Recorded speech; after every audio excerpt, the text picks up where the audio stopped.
Hello, everybody. My name is Sergei Kutsenko, and I'm the expert coordinator of Mectron Medical Division. First of all, I would like to welcome the speakers today. Professor Di Rocco is a pediatric neurosurgeon from the University Hospital of Lyon in France. And Professor Jucá is a pediatric neurosurgeon at Instituto Hippocampus Fortaleza in Ceará, Brazil. I also welcome all participants. The topic of today's webinar is Pediatric Neurosurgery Approaches, Orbitotomy and Laminotomy. The first part of this webinar will be the presentation by both speakers. During this presentation, you can write questions in the group chat. In the second part of the webinar, we will have a discussion in which the doctors can all answer your questions. So I give the word to Professor Jucá. Good evening, everybody. It's evening in Italy, although I see a very nice sunshine here in Fortaleza, Brazil. Hello, Federico. Hello, Sergei, Renato. It's a great pleasure to take part in this moment with you. Thanks for inviting us to share our thoughts about Piezosurgery. It's something for which we are having a very growing interest here in Brazil, in Fortaleza. And that's something that's making some very delicate procedures much easier and safer for our little patients. So I will start sharing my screen.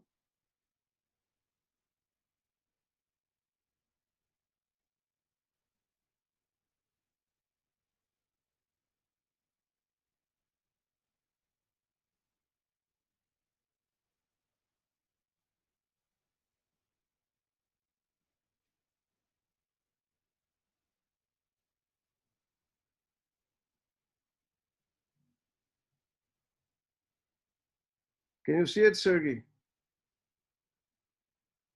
Not yet, not yet. It said here the sharing has failed. Did you already authorize it? Yes. Okay. I'll try again.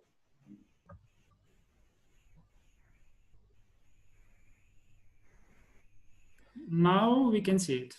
Okay.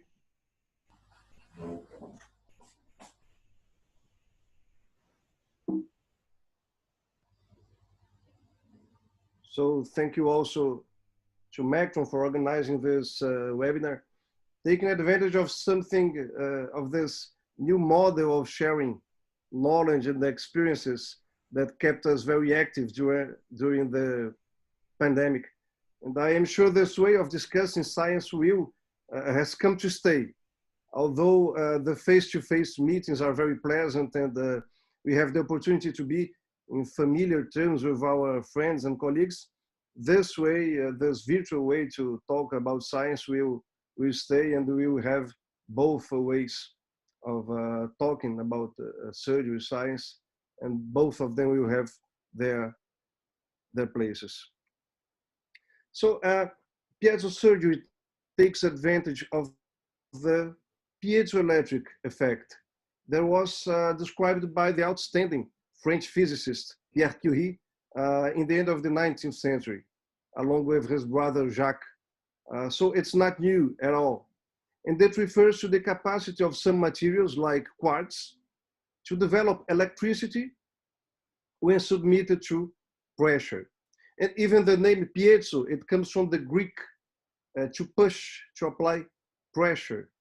So the principle, the basic principle behind the piezoelectric effect is the conversion of electrical energy into mechanical energy and vice versa in both senses.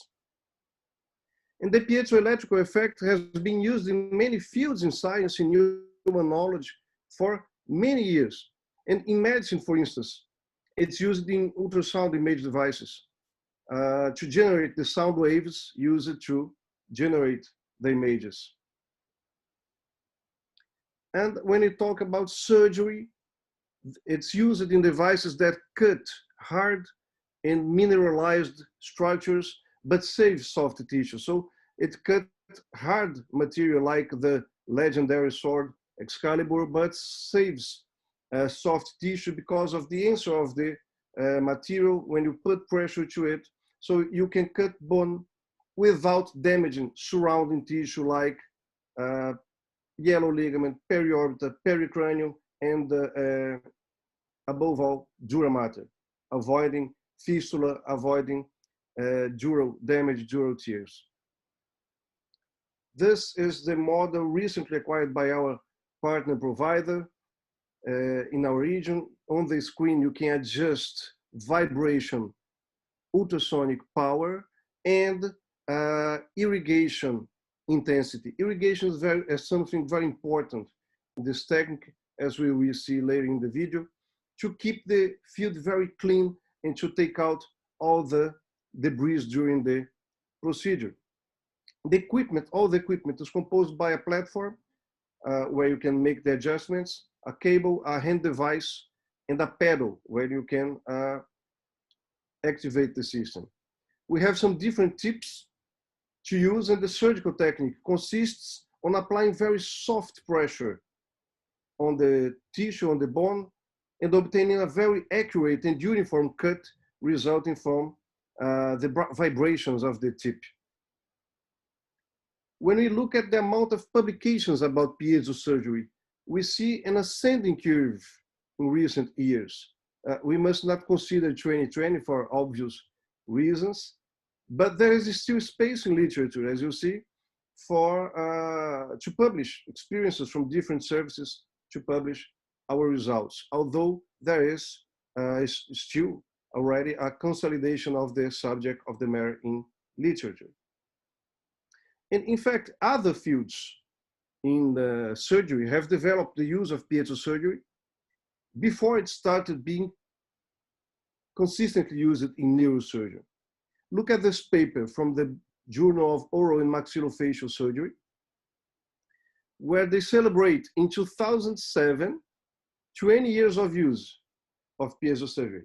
So if we take into account the age of the paper, we have more than 30 years of use of piezosurgery in maxillofacial.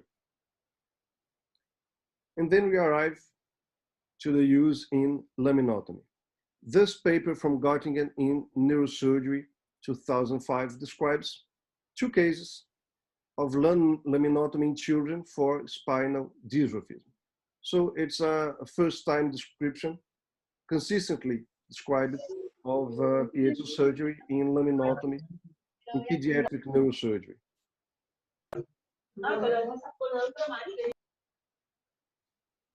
And just as I hope my graduation students are here, just to clarify the laminotomy technique, it's the more used way, more largely used way, the posterior approach to the spinal canal.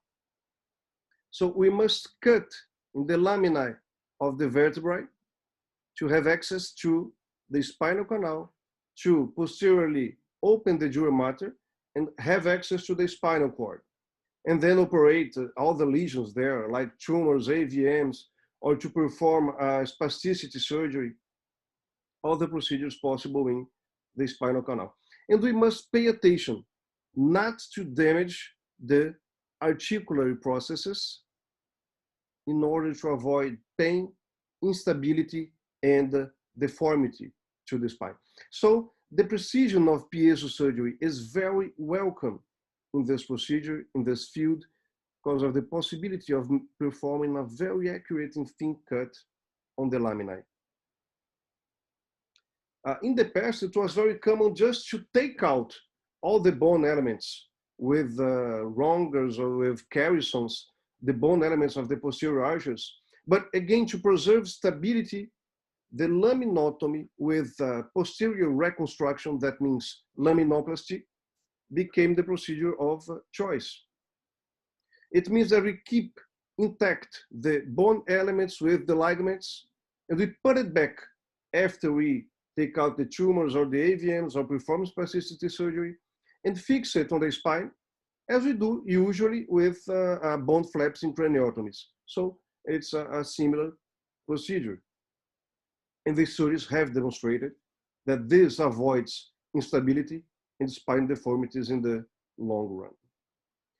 And piezosurgery kept gaining space in pediatric neurosurgery, and this paper appeared in our child's nervous system, the official journal of the International Society of Pediatric Neurosurgery, in 2007, calling the attention, claiming less soft tissue injuries, less dural tears, and all of these are also important issues when we talk about laminotomies in small children.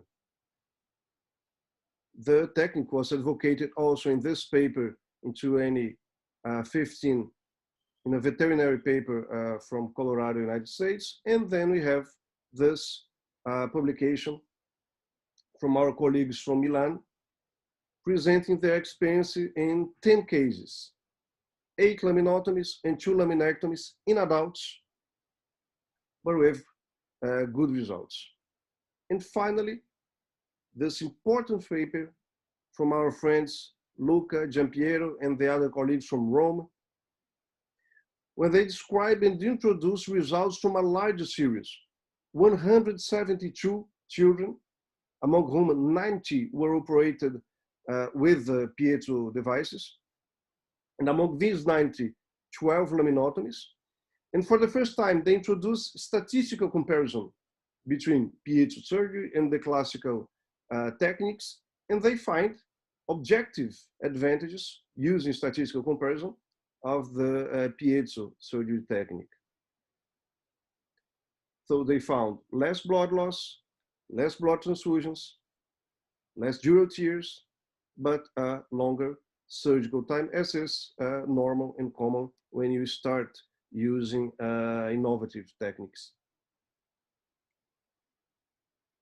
But it's interesting to note that even in this extensive literature review in this paper, they found only studies focusing on cranial diseases, cranial procedures. So the use of piezosurgery for laminotomies, although already absolutely consolidated in the practice, is yet a good opportunity for publication of our series from different places in the world. Even the series from Rome has only 12 laminotomies among 172 procedures at all. Now we can see this video. I hope it's running well. When you can see a laminotomy performed with the piezo device in a 14-year-old boy with an hemangioblastoma. He suffers from von Hippel-Lindau syndrome. So you can see that the initial approach, the muscle dissection, is performed as usual. We have access to the posterior arches of the vertebrae. And we start cutting with the piezo device. You see, we have no point of entry, an obligatory point of entry. You have no need to dissect between the laminae. So I think after you accomplish the learning curve, in reality, you can gain time with this technique. You see there is little soft pressure applied on the device, on the tissue. It's really ergonomical. It's comfortable to operate with it.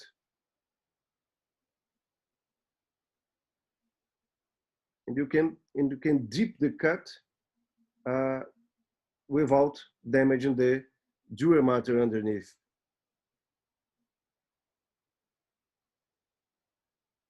Look at the irrigation, very useful to keep the field clear and to take out all the debris, making the procedure easier. And look at the very thin cut and accurate cut you can perform on the laminate. And then we come from one side to the other side.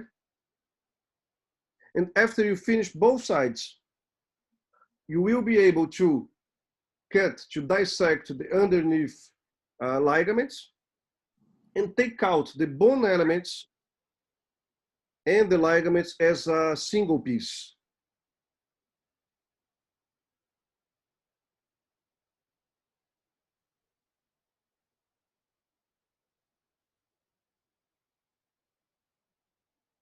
So you make both sides, cut the ligaments underneath, and you take out very easily the single block. And then the procedure, you proceeded as usual, cutting the dura mater and making the surgery, taking out the tumor or AVM or performing spasticity surgery. And for laminar reconstruction, that means laminoplasty, it's easier, faster, and more accurate because you have no bone erosion. You have even no bone powdery spreading. And in times of COVID, avoiding and precaution, it's also important. You have no spreading of bone powder, you have no bone erosion. So it's easier to perform the laminoplasty after the procedure. As you can see here, we put back the block, the piece of bone and ligaments, and we fixed it with little mini plates. And you can see very little space between the block and the spine. So avoiding instability, deformity, and pain in the long run. So piezosurgery on the spine can be used for spinal tumors, spinal dystrophisms, spinal stenosis. We don't have it much in children, but we can use, and to perform spasticity surgery at any spine level. I think it's also very useful for lesions like this one. We performed this surgery also with the piezo device, very low in the spinal canal, when you have to take out a piece of the sacrum and put it back after the surgery. So here you have a very thin dura mater. So you need a very thin cut, a very accurate cut, and after you have to put back the piece in a very accurate manner. So the precision of the piezo device is very welcome in lesions like this one. Summarizing the advantages, so it has a cut precision, ergonomics, it's very comfortable to operate with, it's safe, you have selective cutting, just the hard bony structures, minimal blood loss, as you could see in the video, better and faster bone healing because of low space between the two pieces that are put together back. And the practical device transportation, so it's very useful to take to a room, to another, to other hospital if needed. Some challenges yet to be overcome. The papers talk about longer surgical time, but I think after you accomplish a learning curve, in reality you gain time with this technique, and the next papers will show that, because you spend little time in repairing lesions because there's less dural lesions. You spend less time dissecting structures between bone structures because you have less fear to damage it. I think in the future, the initial costs will be more affordable for some regions that today cannot afford, in the world that today cannot afford for the initial costs. And the learning curve, we have to face it in any innovation in the surgical field, as we already accomplished with other innovations in our field of pediatric neurosurgery. So that's it. Some initial thoughts for our, to start talking. I thank you very much for your attention.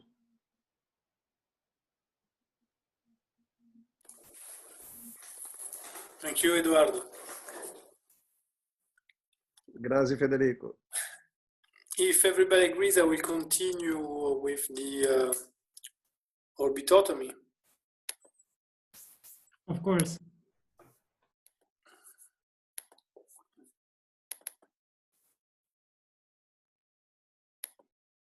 So I just need to be able to share the screen.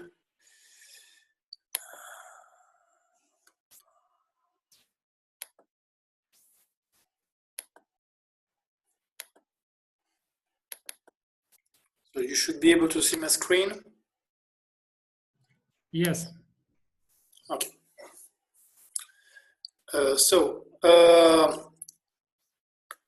Of course, I would like to thank you, Mectron, for this opportunity, and Eduardo for accepting doing the laminotomy part. And we will focus now on the orbitotomy. The idea is to discuss about the principle of the orbitotomy as we had for the laminotomy, because the orbit is an area in which for craniofacial surgeons, and we have seen in all the papers that Eduardo has shown us, the surgical cuts are very important, independently on the technique you use for the different reconstructions. So the idea was to focus on the different times, surgical times of the osteotomy, and after a quick reminder of the anatomy for the youngest of us that are listening. Because of course we're talking about the frontal bone, but there is also some tight relationship with the other structure of the orbit, with the other bones, so the great wing of the sphenoid, the zygomatic portion, and then of course we need to remember that there is the supraorbital foramen that we need to spare. And from the inner point of view of the orbit, we can see different landmarks with the lacrimal fossa and the trochlear fossa, because of course there is a tight relationship in the orbit with the content of the eye and lacrimal gland and different oculomotor muscles. And all these structures need to be spared during the orbitotomy when we remove the orbital roof to perform the surgery. So what we want to do is to do a fine cut in this region, avoiding to hurt from one side the globe and from the other side the brain. And again, as already was mentioned by Eduardo, we need to have some fine instruments allowing us to do precise cuts. I'm sorry that the video is a little rough. But the idea is that we need to be able to remove all the bundle, all the orbital part in order to perform our surgery. And this is where the piezoelectric system plays a major role, because it allows us, as with different types of instruments, to do very fine cuts, as already was mentioned. So, and it allows us also to protect the soft tissue using when we do the surgery. So we have these precision osteotomies, we have very fine lines, we decrease the trauma of the soft tissue, and we will have the bone healing. And as was mentioned a few minutes ago in this paper from our team in Lyon from Glezal, we see how we have decreased bleeding and minor edema, minor ecchymosis. So we have clear advantages for the patient. We have different type of devices, and you see here what with a long type of instruments, the need of retracting on the brain is reduced, but still you need some retraction in order to see exactly where you want to do your cut. But because the very thin blade, your retraction is smaller. So going back to what we want to do an orbitotomy with a bandeau. We can take an example of the trigonocephaly, in which we need to remove the bone, the frontal bone, and the bandeau. And this is an example to show you how. I'm sorry for the images that don't go very nicely, but so you should be able to see how. Yes, now you see how thin is the cut, how precise can be your technique, and with the irrigation, also some bleeding that you can have from the bone is moved away, and then you can put your bone wax and reduce the blood losses during this operation. So it's possible to perform this major surgery without transfusion. You have seen also that I did some burr holes, because though there is a limited risk of hurting the dura, still I prefer to have belt as suspenders, to have both techniques in order to ensure the better detachment of the dura mater, but you can also do without any burr hole if you want. So you do your different thin cuts. You can remove part of the frontal bone, and just as a trick for the metopic synostosis, for the trigonocephaly, I prefer to avoid cutting the bandeau on the nasion, but I do a little triangle going upper on the metopic, like you see here. So we have the bandeau would be here, and there is this triangle we cut in order to avoid to go directly over the region which bleeds, where are the metopic veins. In fact, in trigonocephaly, we have some typical bleeding points, of course, on the temporal, also here at the level in the inner part of the orbit, but here there are these metopic veins that you can see on your CT scans, and these are bleeding site, which you will get if you just cut through whatever instrument you use. But when we use this, we leave this metopic triangle afterwards, you're able to coagulate these veins, and then you will cut the remaining part of the bone, reducing again the risk of bleeding and the need of transfusion. And so this is what I suggest you to do, to cut here and move here in order to avoid this area where the veins are, and then you will have a direct control once you have removed the frontal bar. From the inner part, this is another example. You have this triangle, you have the veins, and you can coagulate them from below. So when you remove the frontal bone, you will have then to cut the orbital roof, the floor of the anterior fossa, and you see here the typical drawing with the different blades, but you can easily imagine how these blades can hurt the globe, and we have seen all the structure that are beneath, and of course you can also need a big traction of the brain, which is something that is also to be avoided. You see here with the traction is reduced with these instruments, and the risk of bleeding is the risk of hurting the globe is reduced, but still you prefer to use the protection in order to avoid this. And this is something we inherited and we kept from the traditional saws. And here you see, so you have this point in which the pillar of the orbit need to be open, and you have it to open it from above, and then you will open from below. And then here you can use the same instruments to cut here and continue with your bandeau. This is what is called the triple point, in which you have the limit between the orbit, the anterior fossa and the middle fossa, and this is why you need to do the cut in different plans in order to detach completely the bandeau. So you will need to do a cut from the above and cut from below here and the cut from the side. And in this, the piezo allows you to have the precision you need and to reduce the risk of hurting either the temporal or the middle fossa, the frontal, and of course the globe. And you can go down with the instrument quite in a secure fashion to detach completely. Then there is the lateral part of the bandeau, ones that you need to cut, so on the side, in order to have your bandeau, which will, depending on the technique you use, will be short or long, allowing you to advance, if you need to advance your orbital bandeau, and to have a contact zone for the further healing. And this is where, again, the importance of not losing much bone with the piezo in order to have a bone healing and a fast reconstruction of your skull and consolidation of your skull. And then at the end, you will have the middle part, which you can cut from outside and from inside, and then you will be able to detach completely the bandeau. So you see that there are typical points in which it is more attached, here on the midline, on the pillar with different cuts, and then your bandeau.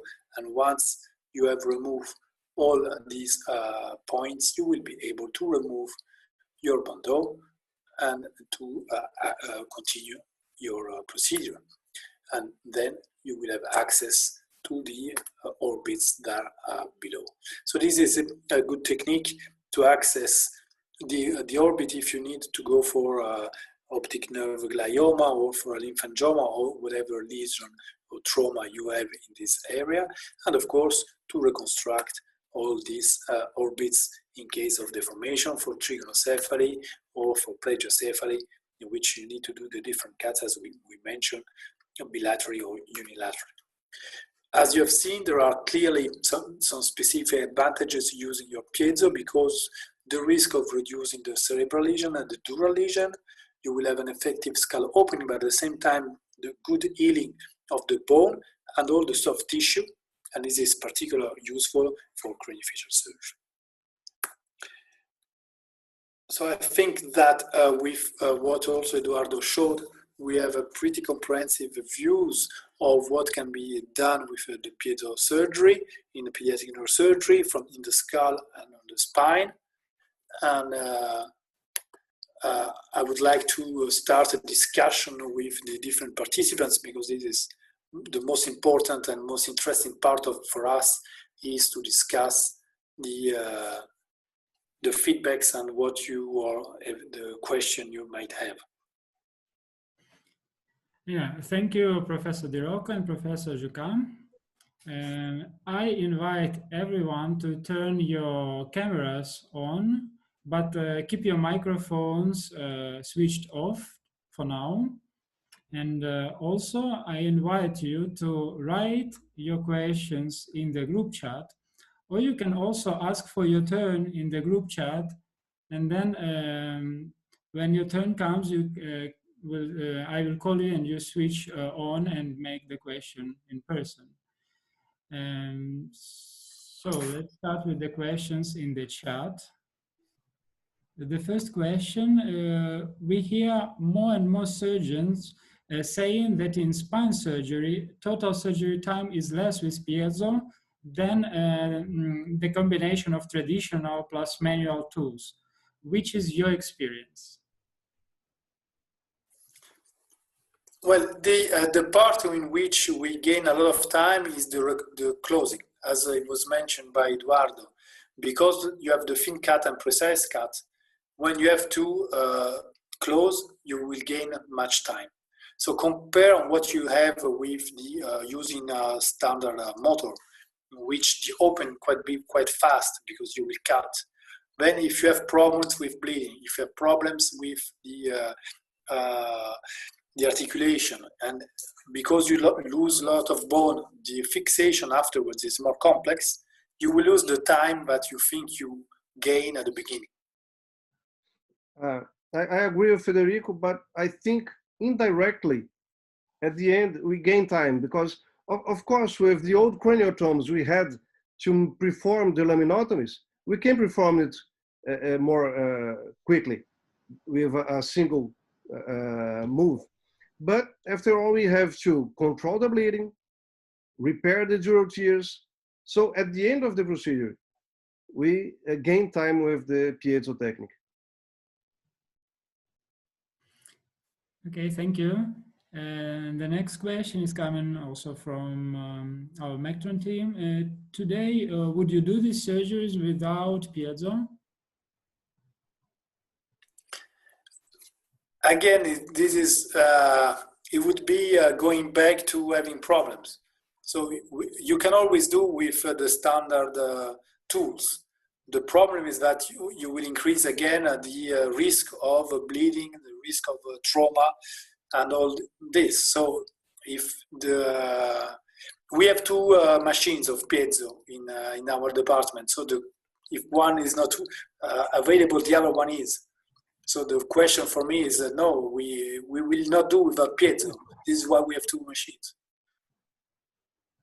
It's something very difficult to abandon once you keep in touch, you know, because it's so much easier and safer. I was talking about surgery before the meeting started. I think when Pierre Curie described the piezo effect, he was thinking about cutting the roof of the orbit 100 years later, because it's so suitable for making this procedure. And if we remember the hammers and the little pieces of iron we had to perform this procedure with the head of the children bouncing from side to side and the blood that we use it to lose. So it's a very, very nice tool we are having growing enthusiasms to use. Thank you. The next question, which are, in your opinion, the 2 or 3 main advantages of piezosurgery in pediatric spine and in cranial surgeries? I think we mentioned them. This is the fact that you have a very thin osteotomies, so very little bone loss, which is better for the healing. The soft tissue damage is decreased, and then also at the end, the transfusion rate for craniofacial surgeries is less. So we have less transfusion. So this is also how important. The next question, the bleeding.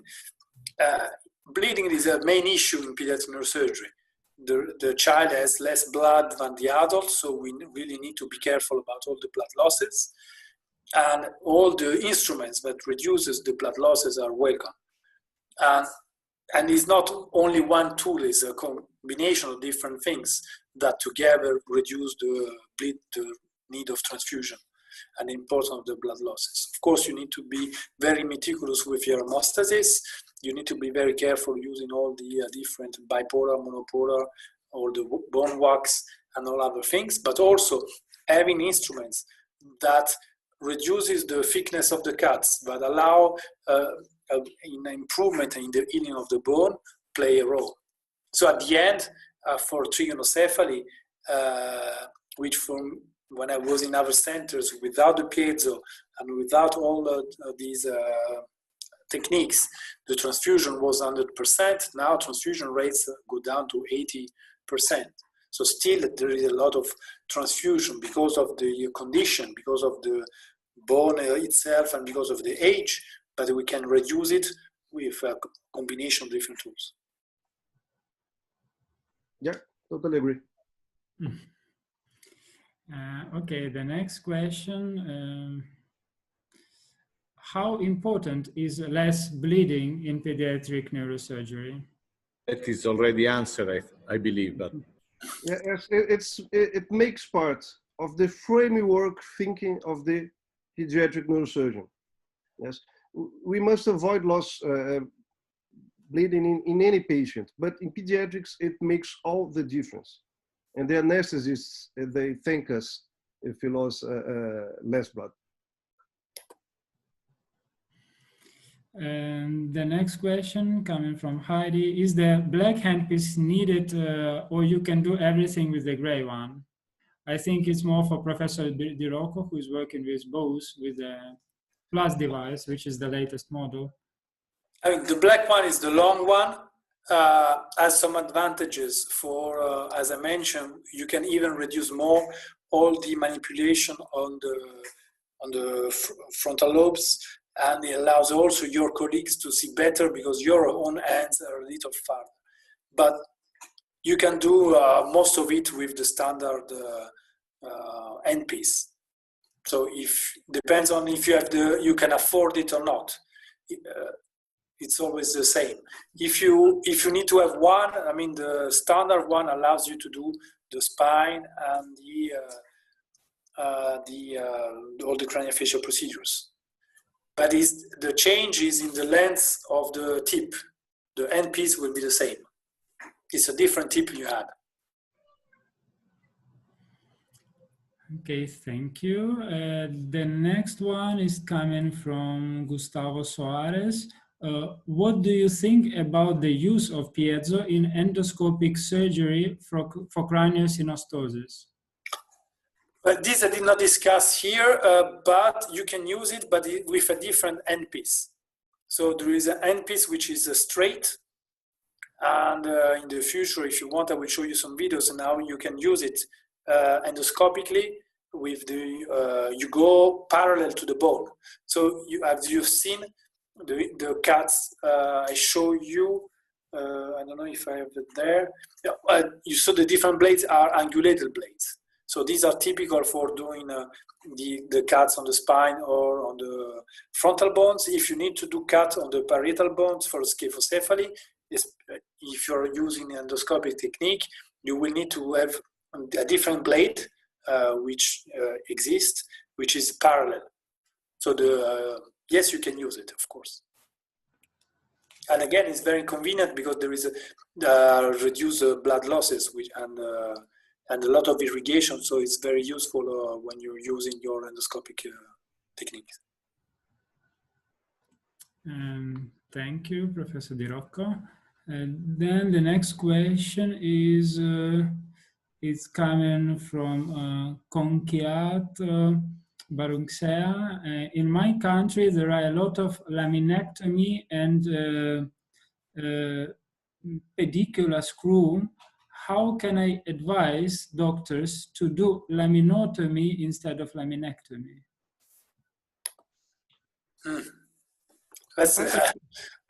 Well, Eduardo, please give a suggestion. It's a matter of indication tailored for each individual patient and each individual problem. If the disease is craniosténoses, you will have to perform a laminectomy and to keep stability to put pedicular screws. But in the cases you doesn't need to enlarge the spinal canal, many papers demonstrate that when you perform a laminotomy, you avoid pain, instability, and deformity. So you don't need to take out all the bone elements and put pedicular screws in all the surgeries.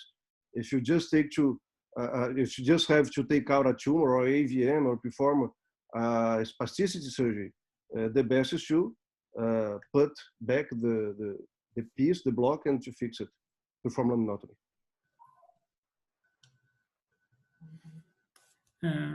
Okay, thank you.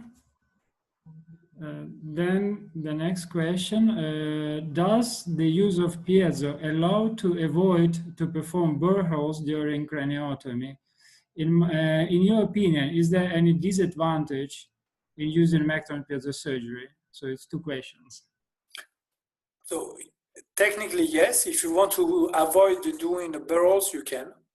So this is something that you can perfectly do some cuts without your burr holes. Then again, it depends on your expertise and the safeness, degree of security you want to have. So if you want to have 100% security, you can add burr holes, as I show you, just to be sure that there is nothing underneath and no other issues. But you can also do without burr holes.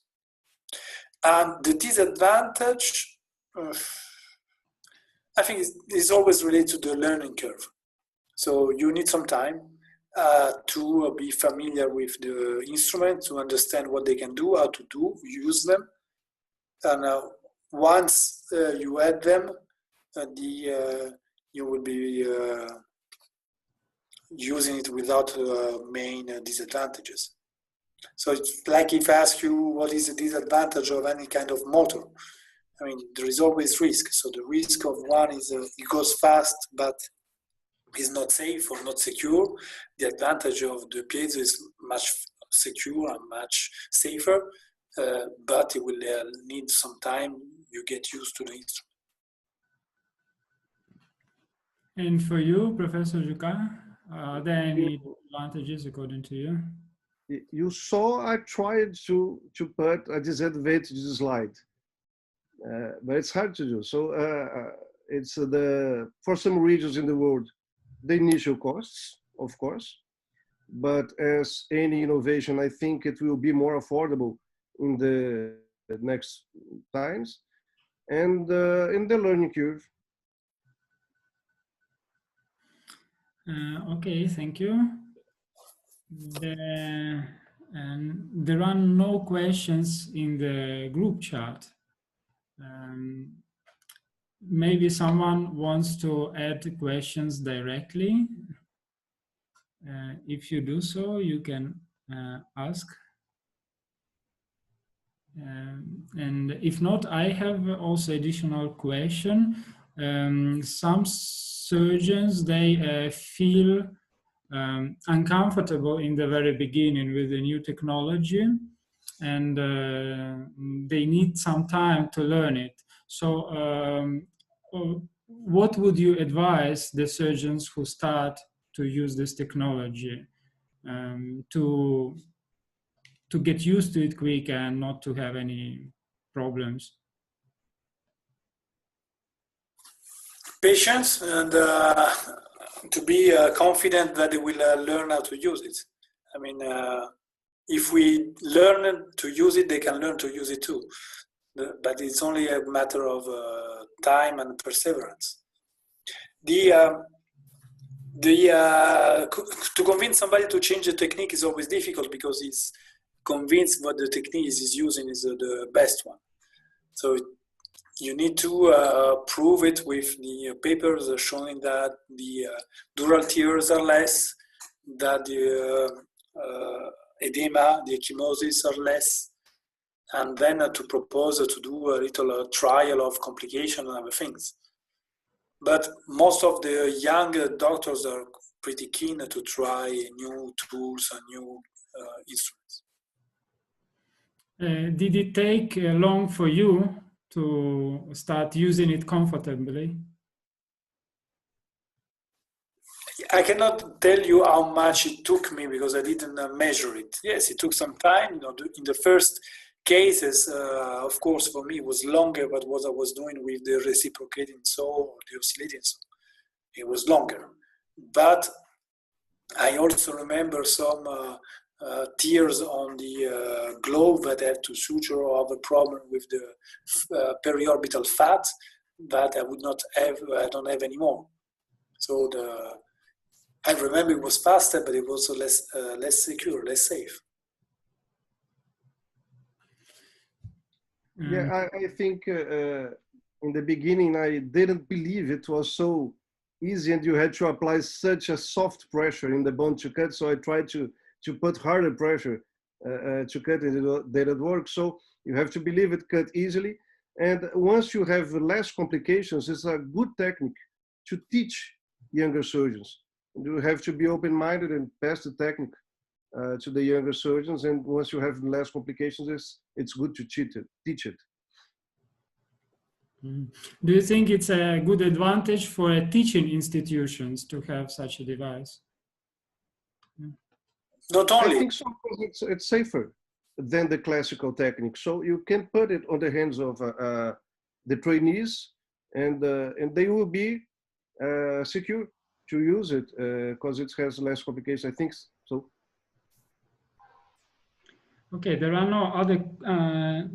No, there is one coming. Yeah, I'm not sure, but you may have skipped the question from Mr. Gustavo Suarez. No, I checked. We did that question. It's about the endoscopic approach for craniosynostosis. Right, sorry. So, Renato, if you want to add something. There is one last question, I think. Okay, so thanks to the postoperative advantages, did you notice less time of hospitalization? Well, the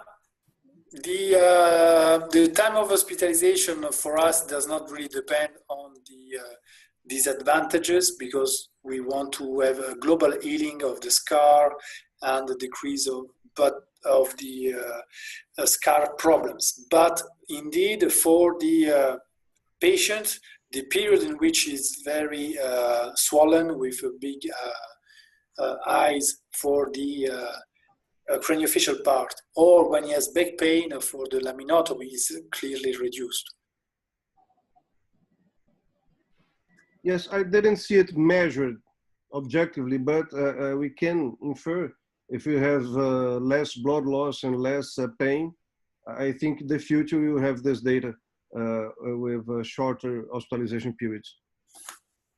But there are several parameters that intervene in the hospitalization time. So you have also the technique, your transfusion rate, your local policies.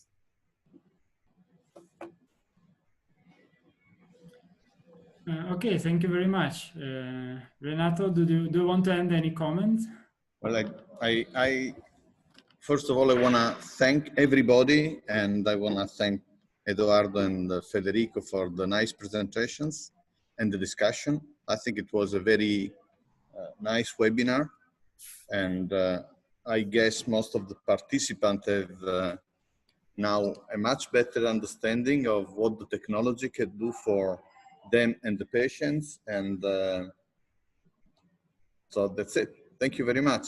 If you wanna show your face, we can say hello to each other before ending the session. That would be very nice. We have many doctors in the chat, but most of them decided not to make questions. It's a pity. But most of the question, I think, was already answered. So maybe yes. That is a sign of a very good webinar, a very good presentation. If you leave no questions open, it's a very good question. It's a very good presentation. Thank you, Eduardo. Thank you, Federico. Thank you. Thank you all. I had just one question for Dr. Kongiat Baurungsea, who mentioned about the laminotomies, saying in my country. Which country is it, please? It should be Thailand. Okay.